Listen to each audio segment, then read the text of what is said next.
Hello दोस्तों, good morning. Satpura online classes में आपका स्वागत है। तो जैसा कि हमारा single phase induction motor chapter start है, इसमें आज अपना नेक्स्ट टॉपिक है रिपल्सन मोटर, है ना। तो रिपल्सन मोटर क्या है, रिपल्सन मोटर किस सिद्धांत पे काम करती है, ठीक है। रिपल्सन मोटर की संरचना किस मोटर के समान होती है, ठीक। रिपल्सन मोटर का हम प्रयोग कहाँ करते हैं, इन सब टोटल चीज़ों की डिटेल्स हम आज समझेंगे, ठीक है। तो अगर हम बात करें रिपल्सन मोटर किस सिद्धांत पे काम करता है, रिपल्सन मोटर किस सिद्धांत पे काम करता है ना, ये टोटल चीज़ें हम समझेंगे, ठीक है। तो ये जो आपका रिपल्सन मोटर होता है, तो ये रिपल्सन के सिद्धांत पे काम करता है। किसके सिद्धांत पे? रिपल्सन, है ना। रिपल्सन क्या होता है, तो देखिए जैसे ये एन है, ये एन है ना। अगर हम समान चुंबक को एक दूसरे के पास में लाते हैं तो क्या करते हैं, रिपल करते हैं, मतलब एक दूसरे को बाहर ढकेलने का प्रयास करेंगे, है ना। लेकिन यहाँ पे अगर हम असमान, मतलब कि असमान पोल लाएं, एक एन रहे दूसरा एस रहे, तो ये एक दूसरे को क्या करेंगे, अट्रैक्टिव करेंगे, ठीक है। तो समान पोल एक दूसरे को क्या करते हैं, प्रतिकर्षित करते हैं। तो यह किसके सिद्धांत पे काम करता है, प्रतिकर्षण के सिद्धांत पे, ठीक है। लेकिन यहीं पे अगर हम असमान पोल लाएं तो एक दूसरे को क्या करेंगे, आकर्षित करेंगे, ठीक है। अब अगर हम बात करें कि स्टेटर इसका कैसा होता है ना, तो इसमें ओनली वन बाइंडिंग होती है ना, सेम सेडेड पोल मोटर की तरह, है ना।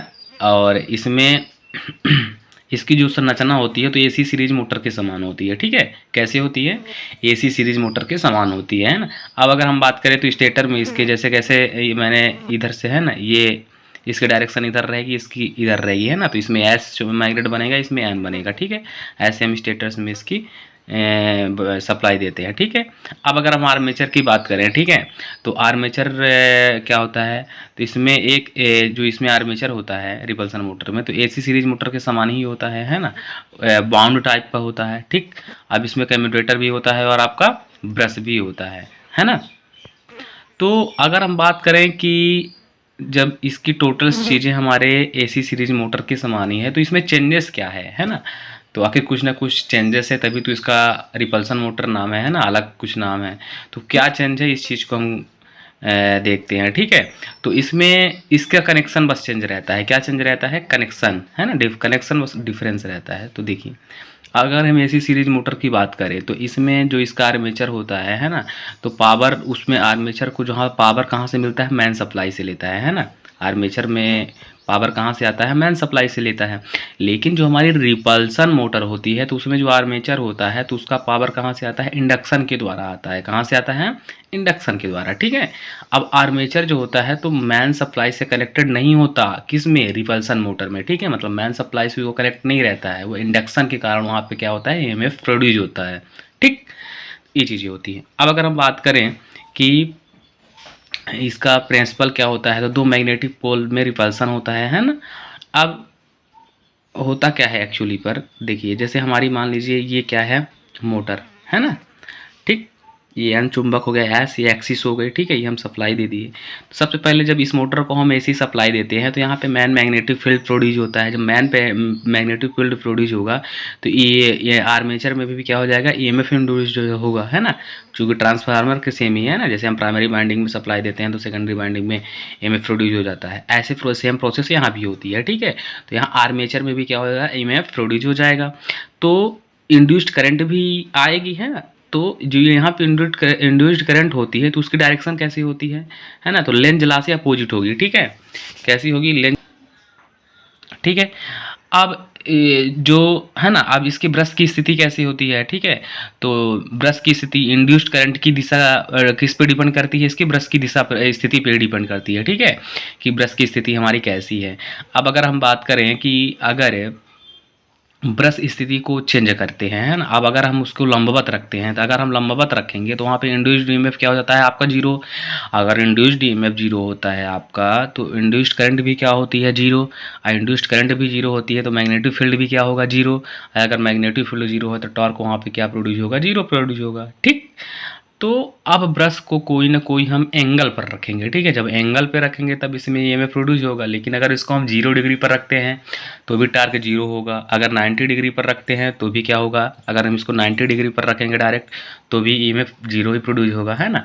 तब हम इसे कोई ना कोई एंगल पर रखेंगे। देखिए जैसे इसको हम है ना, 25 डिग्री पर रखे हुए हैं अभी, है ना, ये डायरेक्शन ऑफ रोटेशन कैसे होगी। तो इस कंडीशन पर ईएमएफ क्या होगा आपका, प्रोड्यूस होगा, है ना, इस कंडीशन पर क्या होगा आपका ईएमएफ प्रोड्यूस होगा, है ना, और करंट भी क्या होगी, चलेगी, है ना।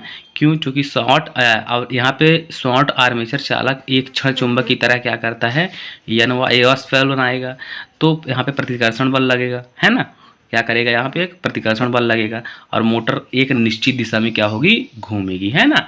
और जो इसका मतलब डायरेक्शन ऑफ रोटेशन होता है तो किस चीज़ पर डिपेंड करता है, ब्रश की स्थिति पर डिपेंड करेगा, है ना।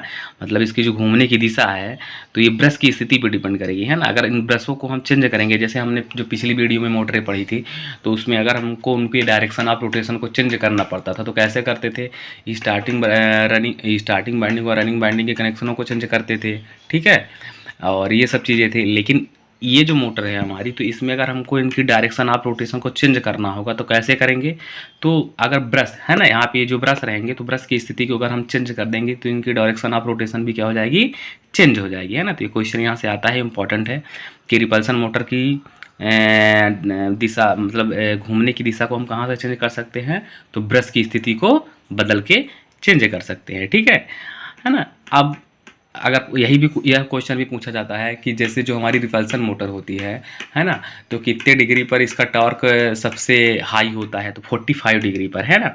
0 डिग्री पर शून्य होता है ना, 90 डिग्री पर शून्य होता है, लेकिन 45 डिग्री पर इसका टॉर्क क्या होता है, सबसे उच्च होता है ना।